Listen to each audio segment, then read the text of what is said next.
hablando acerca de los dones hombres que Cristo da a la iglesia. Menciona que Cristo Jesús ascendió a los cielos, luego de haber descendido a lo más bajo, luego de haber completado su redención. Y Pablo allí cita, creo que es el Salmo 69, donde hace una rememoración de las procesiones reales de celebración que hacían los reyes cuando iban a la guerra y regresaban victoriosos. Entonces se hacía una procesión y todo el pueblo cantaba y exaltaba al rey y al ejército por esa victoria, y el rey iba con su ejército y de último iban los esclavos con todos los despojos, los tesoros y bueno, esto. Y el rey de estos esclavos tomaba unos y se los daba como esclavos a los soldados. Y lo que Pablo da a entender es, cuando Cristo, luego de completar la cruz de resucitar, asciende al cielo, Él presenta delante del Padre a los esclavos que conquistó. Por eso es que Pablo dice que lleva cautiva la cautividad. O sea, Cristo toma como cautivos a los que eran cautivos del diablo. Nosotros somos cautivos de Cristo. Y de estos cautivos Cristo toma a algunos y los da para que sean siervos de esos cautivos. Y esos son los apóstoles, profetas, evangelistas y pastores maestros. Nosotros somos esclavos de Cristo que somos dados como dones para que sirvamos a los esclavos de Cristo. Entonces Pablo allí hace un contraste entre lo alto y excelso que es el cielo, es decir, donde Dios mora, y lo contrasta con lo más bajo. Pero lo más bajo no es el infierno, lo más bajo a lo que se refiere Pablo allí es la tierra. Y hay unas traducciones que lo ponen así. Bajó a lo más bajo, es decir, a la tierra. No a lo más bajo de la tierra, sino que la tierra misma era lo más bajo. ¿Por qué? Porque Él vino a una tierra llena de pecadores. Así que ese texto nada tiene que ver con el infierno. El apóstol Pablo no menciona nada sobre el infierno en esa epístola. Y lo mismo pasa con Pedro. Cuando Pedro dice, el cual fue en espíritu y predicó a los espíritus encarcelados en los tiempos de Noé, no se refiere a que existía una sala especial en el infierno donde estaban los espíritus de las personas que fallecieron en el tiempo de Noé, y que Cristo va a el infierno y dice, únicamente voy a predicar en la sala donde están aquellos que fallecieron en el tiempo de Noé. Eso es absurdo. Lo que está refiriéndose Pedro es que los profetas, y en este caso Noé, predicaron e invitaron al arrepentimiento por el Espíritu de Cristo. El Espíritu de Cristo obró en todos los profetas. Es lo que la Biblia dice. Así que Cristo muere en la cruz precisamente por todos los que creyeron en la predicación de los profetas y por todos los que iban a creer en la predicación de los cristianos. Recuerden, todos los que han sido salvos por la obra de Cristo en la cruz. Pero ¿cómo fueron salvos los que pusieron su fe en Dios cuando Cristo no había muerto? Bueno, fueron salvos a crédito. Dios iba poniendo todo eso en la cuenta de Cristo. Y cuando Cristo viene, en el cumplimiento del tiempo, Él salda la deuda del pasado de los que pusieron su fe en Dios y del futuro de los que pondrán su fe en Cristo. Así que la Biblia desconoce cualquier doctrina del descenso de Cristo al infierno para ir o a predicar, o bueno, y están unos que van más lejos, que creen que Cristo fue al infierno a presentarle su sangre al jefe del infierno, al diablo, a pagarle la deuda. Cristo no le debe nada al diablo. Nuestra deuda cuando uno peca, y la deuda que el pecador tiene no es con el diablo, es con Dios. Y Cristo paga esa deuda ante Dios. Y lo que sí pasa es que Cristo, cuando está muerto, asciende a los cielos, presenta su sangre como el sumo sacerdote, como fue ilustrado en Levítico capítulo 16, en la celebración del gran día de la expiación, el único día en el cual el sumo sacerdote entraba en el lugar santísimo. Si él hizo todo bien y los sacrificios, todo estuvo bien, el sumo sacerdote que entraba con miedo y temblor al lugar santísimo, si todo estaba bien, él salía vivo. Y el pueblo estaba expectante. Ese era el día de la expectación más grande.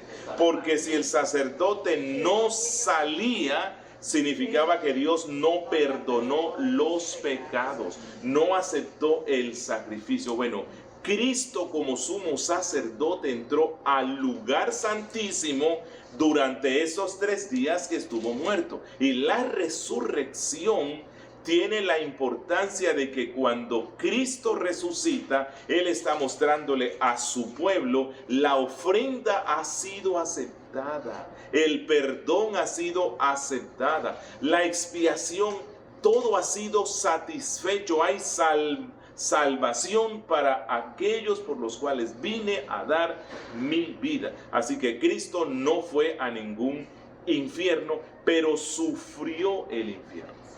Y eso es a lo que se refiere el credo, que usted lo mencionaba certeramente. El credo dice: y descendió a los infiernos. ¿Cuál es el infierno? El infierno Cristo lo sufre en la cruz. ¿En qué consiste principalmente el infierno? En una separación eterna de Dios. El que está el que está en condenación no sufre tanto por el fuego, aunque el fuego causa sufrimiento. El principal sufrimiento que ellos tienen es saber que Dios nunca los escuchará. Aunque Dios está en todas partes, pero Dios nunca los va a escuchar. No hay esperanza de ninguna clase, y eso se convierte en el tormento más grande. Cristo experimentó eso en la cruz de una forma tan terrible que Él grita y exclama: Padre mío, ¿por qué me has abandonado? Y la respuesta que el cielo da es nubes y oscuridad.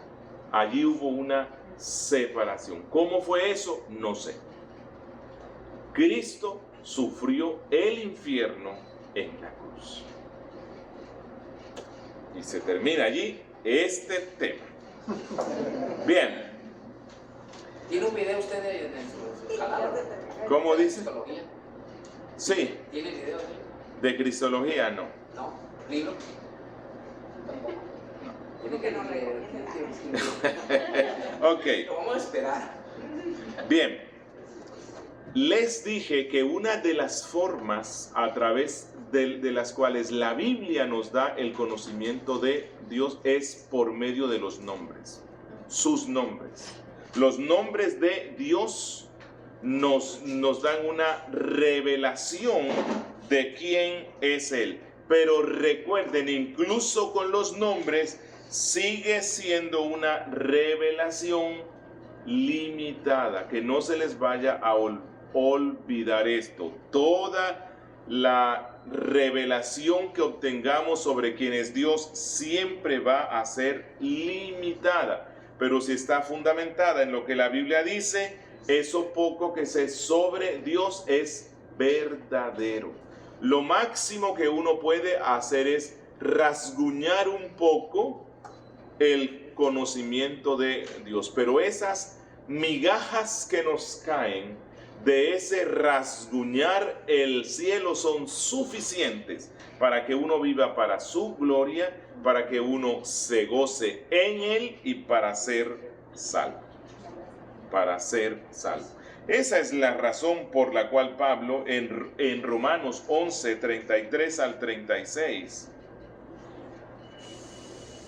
queda totalmente eclipsado, extasiado al pensar en el conocimiento de Dios. Y él dice, y esta es una doxología, ¿no? Romanos 11, 33 al 36. Oh profundidad de las riquezas, de la sabiduría y de la ciencia de Dios. A la ciencia de Dios le denominamos como teología, ¿verdad? Ciencia de Dios. Cuán insondables son sus juicios e inescrutables sus caminos. Porque ¿quién entendió la mente del Señor? ¿O quién fue su consejero? ¿O quién le dio a él primero para que le fuese recompensado?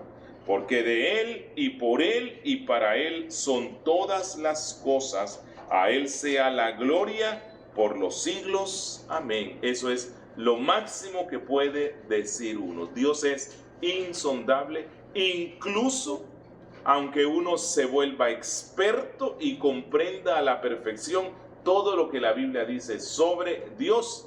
Y cuando he alcanzado las alturas de la comprensión bíblica, lo único que puedo decir es que soy de ayer y nada sé. Fue lo que dijo Job. Eso es lo máximo que puede decir uno. Por cierto, en el libro de Job, el capítulo 11, versos 7 al 9, Zofar expresó una gran verdad. Bueno, los amigos de Job eran hombres sabios. Dijeron muchas verdades, pero ojo que ellos no las aplicaron bien, ¿no? Siempre que vamos a interpretar el libro de Job hay que tener presente esto. Dijeron muchas verdades sobre Dios, muchas, pero no las aplicaron bien, de tal forma que Dios luego los castiga y le pide a Job para que interceda. Pero en esto que Zofar dijo fue muy cierto. Él dijo: ¿descubrirás tú los secretos de Dios? Nunca, ¿verdad? ¿Llegarás tú a la perfección del Todopoderoso? Es más alta que los cielos. ¿Qué harás? Es más profunda que el Seol. ¿Cómo la conocerás? Su dimensión es más extensa que la tierra y más ancha que el mar. Y el Salmo 139, versos 6, 17 y 18. Miren lo que el salmista dice cuando medita en la infinitud de Dios. Él dice, Salmo 139, versos 6, 17 y 18. Tal conocimiento sobre Dios, ¿verdad? Tal conocimiento es demasiado maravilloso para mí. Alto es no lo puedo comprender. Y luego dice, cuán preciosos me son, oh Dios, tus pensamientos, cuán grande es la suma de ellos. Si los enumero, se multiplica más que la arena. Así que, como yo les decía antes, estamos metiéndonos en una empresa en la cual el conocimiento que pretendemos alcanzar siempre será limitado. Vamos a meternos en el mar de la inmensidad de Dios. Lo máximo que puede hacer uno es entrar a la orilla de ese mar, pero nunca ir a la profundidad de él. Entonces, cuando nosotros estudiamos los nombres y atributos de Dios, estamos aproximándonos a la orilla de ese inmenso e infinito mar. Pero ¿y para qué vamos a hacer eso si es una empresa insondable? Bueno, porque es lo que Dios nos manda. ¿Quieres ser salvo? ¿Quieres gozarte en Él? Hay que hacerlo. Bueno, a propósito, ¿será que uno puede dar una definición de qué o quién es Dios? Bueno, para que yo pueda definir algo, necesito conocer la esencia de ese algo, la naturaleza de ese algo, las limitaciones de ese algo, las relaciones que él tiene con otros seres parecidos. Cuando uno hace las comparaciones, entonces es cuando saca la definición. Así que de Dios no se puede dar una definición, excepto una definición descriptiva de algunos atributos que Él nos deja ver. En ese sentido, la Confesión de Londres, que toma a la Confesión de Westminster, cuando da la definición de quién es Dios, simplemente lo que nos presenta es un listado de los atributos. La confesión dice, Dios es espíritu purísimo, invisible, sin cuerpo, miembros o pasiones, el único que tiene inmortalidad, que habla en luz inaccesible, que es inmutable, inmenso, eterno, inescrutable, todopoderoso, infinito en todos los sentidos, santísimo, sapientísimo, libérrimo, absoluto, y allí toca que usted le suma todos los atributos que la Biblia nos da. Y algo más. No podemos conocer la esencia de Dios. Nunca. Sino solamente aquello que Dios revela de sí mismo. Por lo tanto, estudiemos algunos de los nombres de Dios. ¿Cuál es la importancia de los nombres? Bueno, en la cultura bíblica los nombres no se asignaban como hoy. Que el nombre rime con el apellido, que sea un nombre que tenga cierta musicalidad, ¿cierto?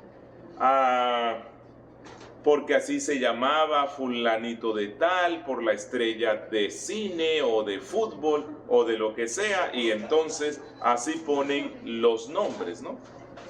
Pues yo no digo que sea pecaminoso, no, si usted hizo eso, pues yo no digo que eso sea malo, solo comparo con los tiempos bíblicos. En los tiempos bíblicos los nombres designaban o pretendían designar algo respecto a la persona. A su carácter. Correcto. Así que pensemos el nombre de Moisés. Moisés. Se le puso ese nombre, ¿por qué? Porque fue rescatado de las aguas. Ese era su significado. Jacob.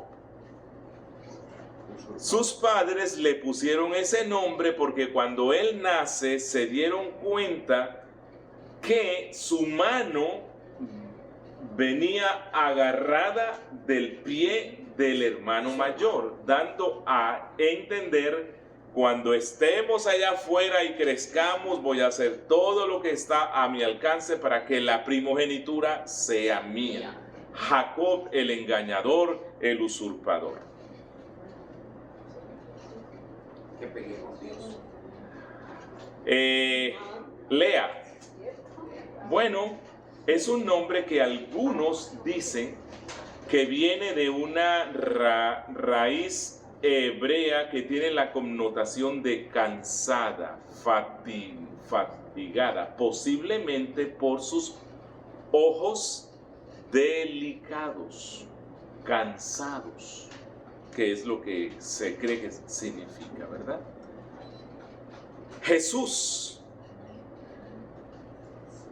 el ser angélico que se le apareció a la Virgen, dijo: le pondrás por nombre Jesús, porque él salvará a su pueblo de sus pecados. Yeshua, Salvador. Así que los nombres en los tiempos bíblicos indicaban algo que la persona es. En ese sentido, entonces, los nombres que la Biblia da a Dios indican mucho sobre quién es Dios. ¿Tiene Dios un nombre o varios nombres? Tiene uno y tiene varios. Porque en la Biblia eso pareciera ser una contradicción, pero bueno, Dios es Dios, ¿verdad? Tiene uno porque en la Biblia se nos habla del nombre de Dios. No tomarás en vano, no los nombres, sino dice el nombre de Dios. Dice el Salmo 8:1: oh Jehová, Señor nuestro, cuán glorioso es tu nombre, tu nombre en toda la tierra. Proverbios 18:10, un texto que amamos mucho. Torre fuerte es el nombre de Jehová. A él correrá el justo y será levantado. Así que él tiene un nombre, pero tiene varios nombres. Posiblemente el nombre se refiera al nombre con el cual él se le presentó a Moisés, que es con el cual vamos a empezar. Alguien dijo: los nombres de Dios constituyen una dificultad para el pensamiento humano. Dios es el incomprensible, infinitamente superior a todo lo que es temporal, pero en sus nombres desciende a todo lo que es finito y se hace semejante al hombre. Por una parte, no podemos nombrarlo, y por la otra tiene muchos nombres. ¿Cómo puede explicarse esto? ¿Sobre qué base se aplican estos nombres al Dios infinito e incomprensible? Debe recordarse que los nombres no son de invención humana y que nada nos descubren del ser íntimo de Dios. Fueron dados por Dios mismo con la seguridad de que contienen en cierta medida una revelación del ser de Dios. Debido a que el incomprensible se revela a sus criaturas, resulta posible para el hombre nombrarlo como si se tratara de una criatura. Para darse a conocer al hombre, Dios ha descendido hasta el nivel del hombre para acomodarse a su conciencia limitada y finita y para hablarle en el lenguaje humano. Así que los nombres no nos descubren el ser íntimo de Dios, pero nos dejan ver algo de su ser. Y casi siempre sus nombres son dados en relación con el hombre, en alguna relación con el hombre. Bueno, ¿cuál es el nombre? El nombre primario de Dios en el Antiguo Testamento es el tetragramatón. Voy a repetirlo, tetragramatón. ¿Qué significa esto? Hay que ir a las raíces etimológicas, ¿no? Tetra se usa ¿para qué? Para 4. Cuando Brasil ganó por 4ª vez la Copa Mundial, se decía el tetracampeón. Tetra es 4. Bien. Gramatón viene de grafía, letra. Así que el tetragramatón es el nombre de 4 letras. El nombre de 4 letras. Y, H, W, H. Ese es el nombre que Dios da de una forma especial en el Antiguo Testamento. ¿Cuándo lo dio Dios? Éxodo capítulo 3. Recuerdan, Moisés está pastoreando, va al monte y en el monte él ve una cuestión que era incomprensible. La zarza ardiendo, que no era raro en ese desierto eso, pero lo raro es que la zarza seca arde y no se consume. Y él va allá y entonces va a contemplar qué misterio es ese, y Dios le habla desde la zarza. Porque Dios es el fuego que está allí, ¿verdad? Y entonces Dios le da todo un discurso, una gran comisión, porque realmente eso fue una gran comisión. Y le ordena a Moisés que vuelva a Egipto y que sea el libertador de su pueblo. Y al final Moisés, luego de presentar toda una serie de excusas, él dice: ok, bueno, listo, vamos a suponer que yo vaya. Yo voy y les digo: el Dios de vuestros padres me ha enviado. ¿Cómo sabrán ellos que te me apareciste? Bueno, siempre que Dios se le aparecía a un profeta, le revelaba algo nuevo y especial de él. ¿Cuál es la revelación nueva que yo voy a presentar allá, por la cual van a creerme que tú te me apareciste? ¿Cuál es tu nombre? ¿Cómo? ¿Qué les digo? ¿Quién me envió? Y entonces Dios le responde: yo soy el que soy, es el que te manda. Bueno, ese yo soy el que soy en hebreo son 4 consonantes. Y, H, W, H. YHWH.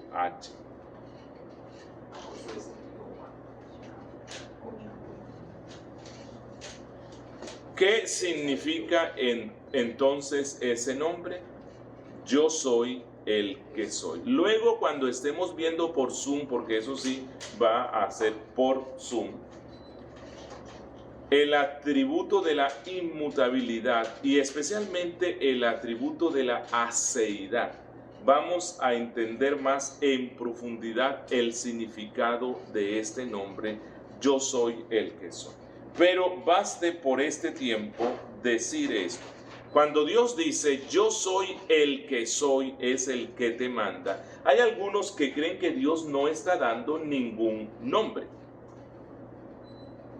Dios está identificando algo de lo que Él es, pero que sí es un nombre, se deja ver en que en el resto del Nuevo Testamento se usa como nombre. Porque puede que alguien diga, pero ¿qué clase de nombre es yo soy el que soy? Bueno, pareciera no ser un nombre, y esto nuevamente nos lleva a lo que ya les dije antes. Los nombres de Dios se dan en su relación con la criatura, revelan algo de lo que Él es. Yo soy el que soy, lo que significa es yo soy el ser. Yo soy el ser. Yo no existo. Yo soy el ser. Yo soy el verdadero ser. Tú existes porque yo soy. Mi pueblo existe porque yo soy. El mundo existe porque yo soy.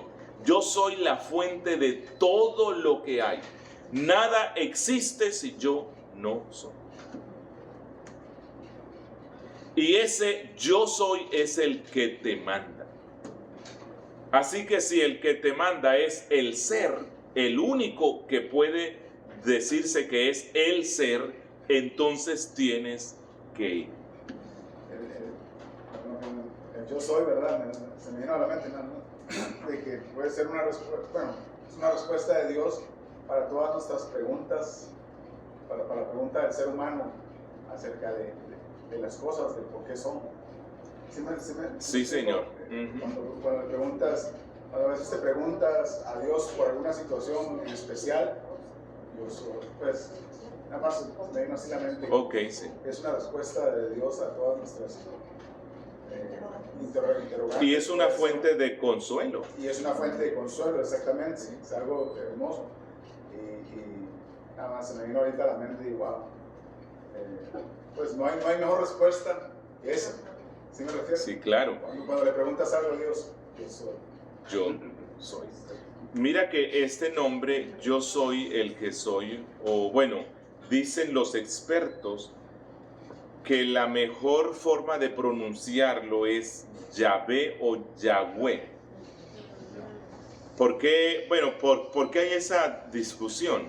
Porque como este era el nombre de las 4 letras, el nombre sagrado que Dios dio a su pueblo, el nombre del cual el pueblo entendió en los 10 mandamientos que no se debe tomar en vano, porque no tendrá Dios por inocente al que tomare su nombre en vano. Entonces este pueblo tomó muy en serio eso, o sea, ellos les daba miedo de pronunciar el nombre de las 4 letras. A causa del respeto reverente, ¿verdad? Y que Dios no tendrá por inocente al que tomare su nombre así. Entonces ellos no lo pronunciaban, sino que en vez de pronunciarlo, siempre que en la Biblia encontraban YHWH, ellos lo reemplazaban por Adonai. No estaba escrito así, pero ellos no pronunciaban ese nombre, sino que lo reemplazaban por Adonai.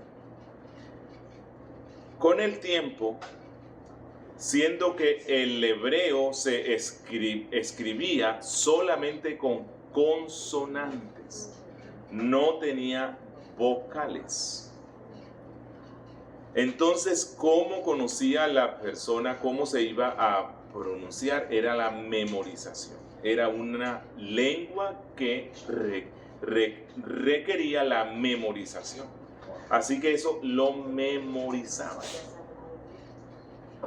Luego, pero mucho tiempo después, es que se inventaron unos punticos que representaban a las vocales que se usan, si no estoy mal, el día de hoy para cuando enseñan a los niños. Pero ya cuando crecen, ya todo es consonantes.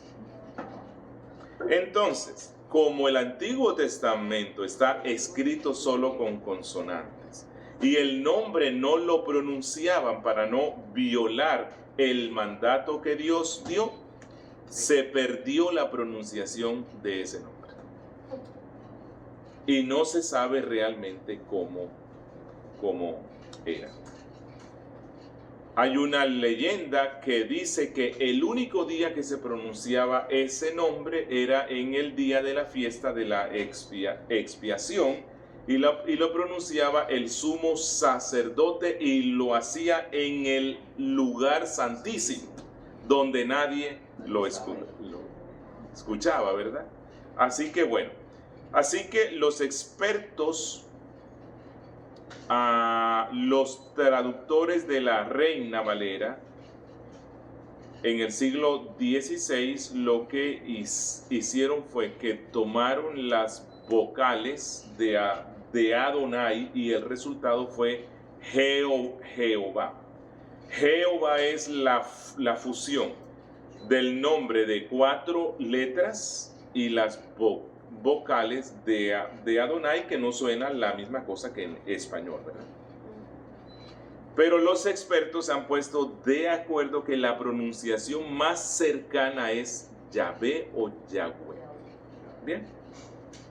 Ok, entonces, el nombre de los nombres, vamos a decir así, el tetragramatón, yo soy el que soy, lo que nos dice es que Dios es la fuente. Dios es el que lo sustenta. Dios es el que crea todo y Dios es el que preserva todo.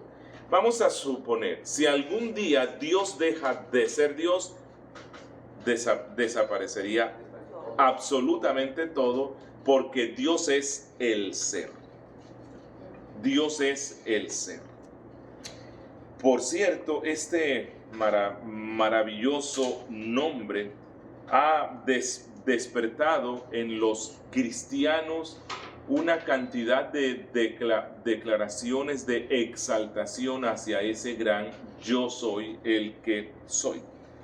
Eusebio de Cesarea, hablando sobre yo soy el que soy, dice: yo soy el que soy, al ser efectivamente el único que es y que es siempre, él mismo se constituyó por su voluntad y su poder en causa del ser para todos los que de él adquirieron el ser, y con toda su riqueza y generosidad regaló a todos la esencia, la potencia y las formas, sacándolas de sí mismo. Él es la fuente.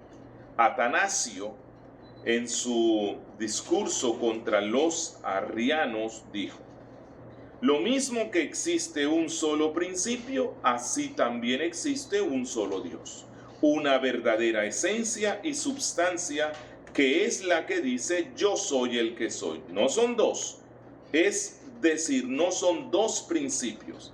De esa única substancia existe la única naturaleza, el verdadero Hijo, el Verbo, la sabiduría y el poder inseparables de aquella substancia.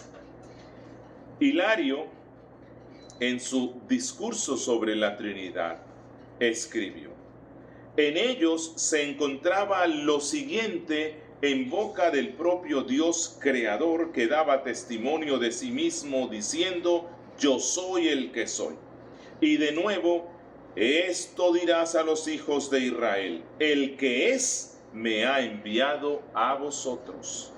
Me quedé admirado con una definición de Dios tan clara y perfecta, que hablaba de la naturaleza divina, imposible de comprender con palabras tan adaptadas a la inteligencia humana, pues se comprende que no haya nada más propio de Dios que el ser, porque el ser mismo no es propio de quien alguna vez acabará, ni del que ha empezado, pero aquello que es eterno en el poder de su felicidad incorruptible, ni ha podido ni podrá alguna vez existir, pues todo lo que es divino no está sometido ni a la destrucción ni al comienzo. Es decir, bueno, hay veces que se dice que Dios es sempiterno. El término sempiterno ha sido cuestionado por algunos, porque sempiterno pareciera dar a entender que Dios es inmortal. Bueno, Dios es inmortal, ¿verdad? Pero Dios es más que un ser inmortal. O sea, sempiterno, hay algunos que creen que puede dar a entender que Dios es inmortal en el tiempo. En el tiempo. Pero Dios no es eso, ¿verdad? Porque Dios no está en el tiempo. Dios está por encima del tiempo. Así que cuando Él dice, yo soy el que soy, lo que está diciéndole a Moisés es, como yo soy el ser, yo estoy por encima de la creación, estoy por encima del tiempo, soy inmutable, nunca cambio. Moisés, cuando yo hice el pacto con Abraham y le dije que en 4 siglos vendría y rescataría a mi pueblo, ¿qué no ha pasado? ¿Qué cambios no se han dado? 400 años. Abraham murió, nació Isaac falleció, Jacob falleció, José.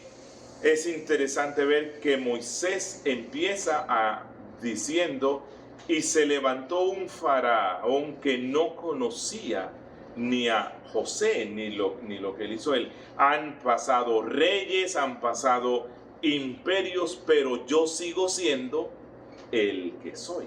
Y el consuelo que da esto es, como yo soy el Dios del pacto, y el Dios del pacto nunca cambia. Ustedes puede que hayan estado angustiados en Egipto por el nuevo rey que los esclavizó, y pareciera que yo me hubiese olvidado del pacto con Abraham, pero nunca puede pasar, porque yo soy el que soy. A mí no me pasan los años, yo estoy por encima del tiempo. Y Agustín dijo, ¿qué significa el que es? Que permanezco en la eternidad, que no puedo cambiar. Las cosas que cambian no son, porque no permanecen. Lo que es, permanece. Lo que cambia a otra cosa será cualquier cosa, pero no es, porque es mudable. Por eso la inmutabilidad de Dios es digna de llamarse con este nombre. Yo soy el que soy. Yo soy el que soy. Bueno, este es el nombre principal de Dios en el Antiguo Testamento. Y nos dice, pero muchísimo, ¿no? Mucho sobre quién es Dios. Hay otro nombre que es el nombre Elohim o Elohim. Se puede decir de cualquiera de las dos formas, Elohim o Elohim. Este es un nombre que se usa mucho en el Antiguo Testamento. El equivalente en el Nuevo es Theos, Dios. Dios es el equivalente a Elohim o Elohim. El nombre más corto de Dios es El. Sí, El, que es de donde viene Elohim. Él es el nombre singular de Dios y Elohim es el nombre plural. Miren Génesis. Y dijo Dios, hagamos al hombre. Y dijo Dios, descendamos. Bueno, allí se usa Elohim. Este nombre ya es un anticipo de la doctrina de la Trinidad. Aunque este nombre se usaba para cualquier Dios. O sea, no es únicamente para Dios. Este nombre se usa para los dioses, los Elohines. Pero en el Antiguo Testamento se usa para referirse a Dios. Y Elohim tiene la connotación de el que es el primero. El que es el primero, que es Dios, obviamente, ¿verdad? Elohim tiene la connotación de el Dios que debe ser temido. Y Elohim tiene la connotación de un ser elevado, altísimo, el glorioso, el majestuoso. Esa es toda la connotación de este nombre Elohim. Y les dije, el equivalente en el nuevo es Theos, que se traduce Dios. Y lo vamos a encontrar muchas veces en Génesis y en el resto de los libros. Hay otro nombre que ya se los mencioné, Adonai. Adonai.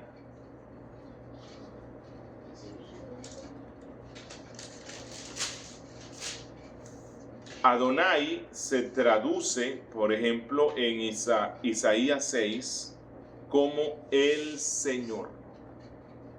Así que Adonai tiene la connotación de el gobernante, el que tiene autoridad, el que tiene dominio. El equivalente en el Nuevo Testamento es Kyrios. Kyrios. Hay algunos que lo pronuncian como Curios, pero creo que tal vez puede ser una mala lectura, creo yo, en el sentido de que como se usa la letra que se parece a una U, pero realmente se lee como I, como la I griega. ¿Cierto? Entonces, ese es el equivalente. Por cierto, se usa en el Nuevo Testamento para referirse a Cristo. Bueno, y a propósito de yo soy el que soy, en griego se usa ego eimi, yo soy, y Cristo lo usa en el Evangelio de Juan varias veces. Cuando él dice yo soy, usa esa misma expresión que es el equivalente en griego. Es como decir dos veces yo soy. Bien, Adonai tiene la connotación de el gobernante, el todopoderoso, aquel que lo controla todo. Hay otro nombre que es Shaddai, que se usa al lado de él. Recuerden, él es el nombre más corto de Dios, ¿verdad? El Shaddai. Shaddai. Es un nombre que significa el Todopoderoso. Que Dios posee toda la potencia de los cielos y de la tierra. Que el poder viene de Dios. Que Dios sostiene todo porque Él es el poderoso. Por cierto, con este nombre fue que Dios se le apareció a Abraham, como dice en Éxodo, miren, Éxodo 6, versículo 2, dice: y habló Dios a Moisés y le dijo: yo soy Jehová, y me aparecí a Abraham, a Isaac y a Jacob como Dios omnipotente, y el nombre que usa allí es el Shaddai. Yo soy el Todopoderoso. Hay otro nombre que se usa en el Antiguo Testamento. Jehová Sebaot o Sabaot.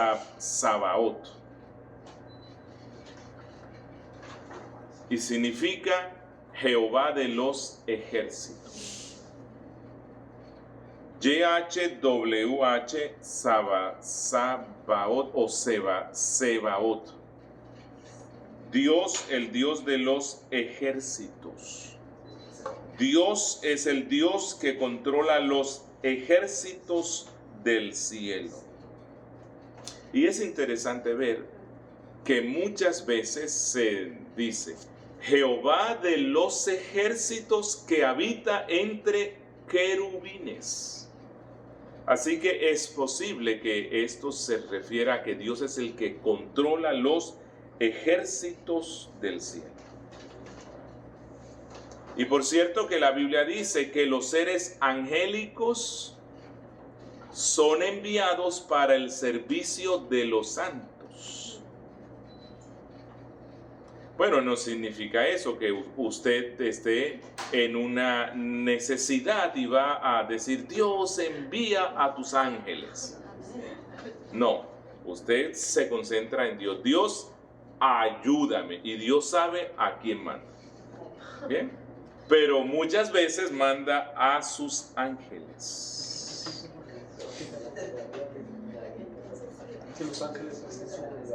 Hacen su voluntad. En las Escrituras hay varios nombres compuestos de Dios. Se los voy a mencionar rápidamente. Está el nombre El Olam.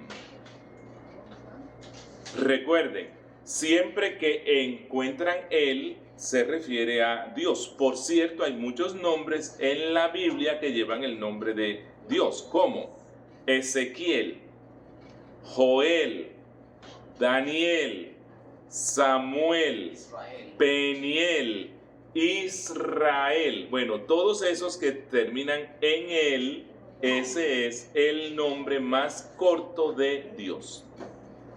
Bien. Listo. Ok. El Olam significa el Dios eterno.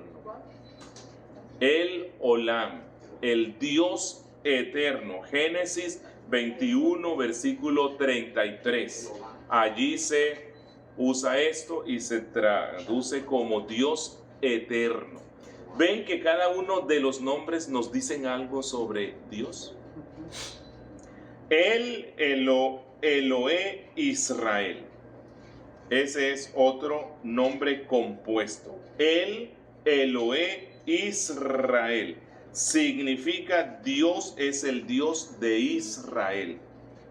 Génesis 22:8. El Eloé, no. Génesis 33:20. El Eloé es Israel. Dios es el Dios de Israel. Jehová Jireh. ¿Significa qué? Dios provee. ¿Cierto? ¿Quién usó ese nombre? Abraham. Génesis 22, versículo 8 y 14. Dios provee. Jehová Nisi. Él es mi bandera. Éxodo 17:5.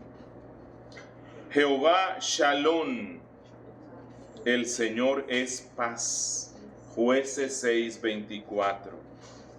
Jehová Sidkenu. Sidkenu. Él es nuestra justicia. Justicia nuestra. Jehová Shama. Shama. Jehová está allí. Eso pueden investigarlo en libros y el internet. Lo único que les quiero mostrar es los nombres de Dios nos describen algo de lo que Él es. Por lo tanto, todos los nombres que contiene la Biblia son información útil para el que quiere conocer algo más sobre Dios. Bien, en el Nuevo Testamento ya les dije que se usa Theos, que es el equivalente de Elohim, Kyrios, que es el equivalente de Adonai, pero hay un nombre nuevo, Pater.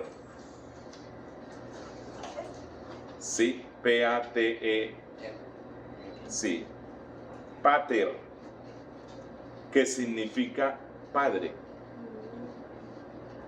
Porque aunque en el Antiguo Testamento Dios se presenta como Padre, es en el Nuevo Testamento que entendemos todas las dimensiones de esa relación paterna de Dios, porque Cristo es quien nos la muestra. Cristo llama a Dios mi Padre, mi Pater. Y los cristianos llamamos a Dios Padre nuestro, Pater nuestro. Bien, creo que con estos nombres hemos crecido un poco en el conocimiento de quién es Dios. Por Zoom vamos a estar viendo los atributos de Dios, pero no me voy a enfocar en lo que casi siempre encontramos en los libros. Me voy a enfocar en aquellos atributos que tienen cierto grado de complejidad, pero que realmente, sin decir que el resto no, son aquellos atributos que nos acercan un poco más a la esencia de Dios. Digo que nos acercan porque ya dije, no podemos entrar en la esencia de lo que es Dios, pero son los que nos acercan más. Y estos son el atributo de la aceidad, el atributo de la simplicidad. Dios es un ser simple.